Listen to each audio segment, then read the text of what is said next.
Rasulullah bisa mempersatukan dunia Arab yang begitu macam-macamnya, gobail sifatnya yang berbeda, tapi bisa disatukan oleh Rasulullah SAW.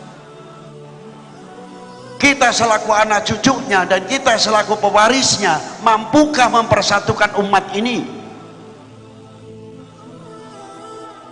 Berat, tidak semudah. Dan mampukah kita mempersatukan bangsa ini sebagai suri tauladan, membawa misi rahmatan lil alamin? Rasulullah hijrah bukan tuntutan perut atau takut karena ditekan kafir Quraisy dan sebagainya, tidak. Rasulullah itu tidak mempunyai sifat takut. Takutnya Rasulullah cuma satu, hanya kepada Al-Khaliqul Akbar, Al-Azizul Ghaffar, Al-Adimus Sattar. Tidak ada yang takuti. Hijrahnya Rasulullah perintah wahyu.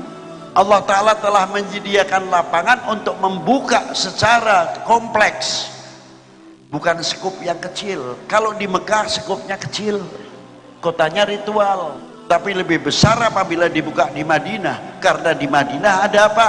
Ada hubungan yang disebut Jalan Sutra, dari mulai Yathrib sampai ke timur jauh 3000 tahun yang lalu sebelum Masehi. Maka dunia perdagangan oleh Rasulullah dibuka di Madinatul Munawwarah. Bukan terus masuk hijrah, Allahu Akbar, takbir, Allahu Akbar, tapi takbirnya diangkat, Allahu Akbar, bangun supermarket. Bagaimana ekonominya supaya maju? Bukan sedikit-sedikit jihad. Bagaimana mengangkat ekonomi? Allahu Akbar, supaya fuqara wal masakin tidak kelaparan.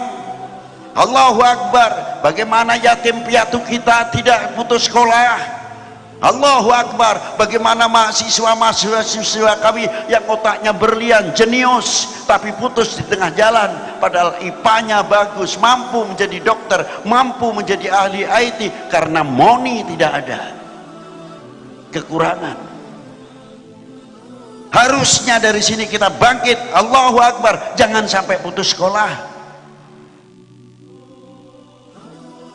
Itulah. Maka kita junjung, ganti pedangnya pedang intelektual, ilmuwan, dan menjadi pedang pemersatu.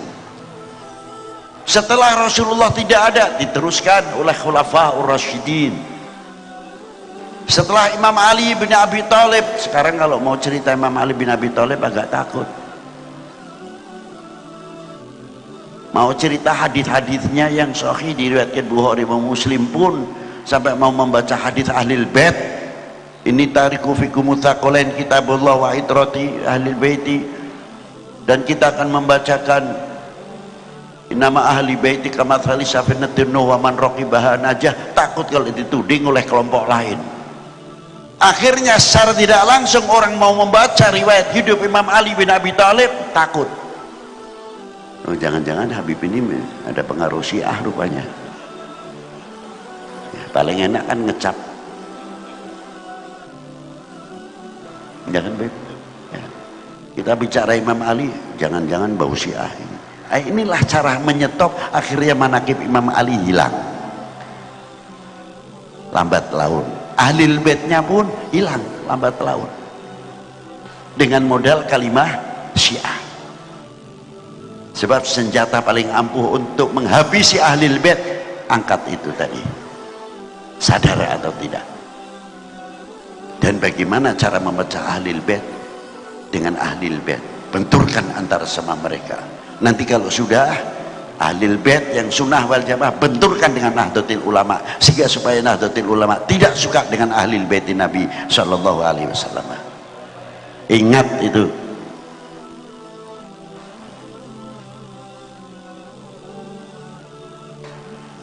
Ini yang saya khawatirkan.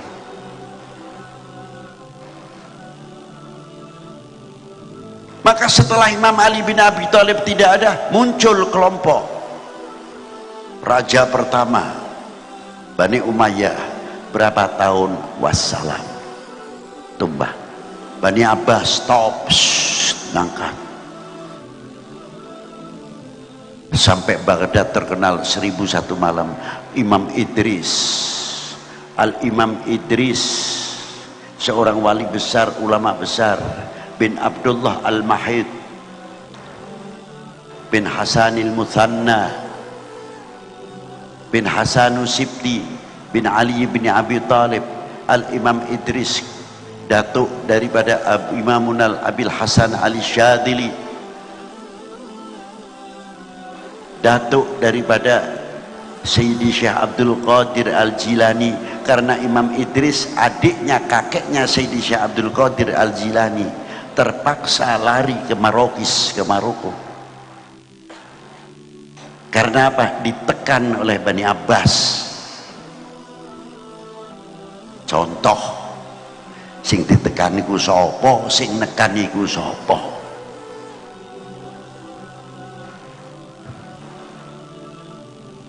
Alhamdulillahirabbil alamin. Berdirilah Al-Imam Idris, tapi lainnya tumbang pengaruh Bani Abbas dan Bani Umayyah, selesailah sudah. Apa sebab? Tidak kita pelajari. Itulah di zaman itu.